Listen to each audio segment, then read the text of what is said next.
9 times out of 10, blanching and refreshing refers to vegetables. We do this so we can prepare them in advance and lock in the colour.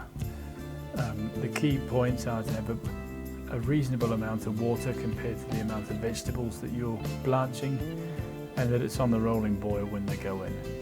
You drop them in, you leave them for 20 or 30 seconds so that they can seal and start to cook, and then you scoop them out and plunge them into ice cold water, or at least cold water, and a reasonable volume, again compared to the amount of vegetables that you're blanching.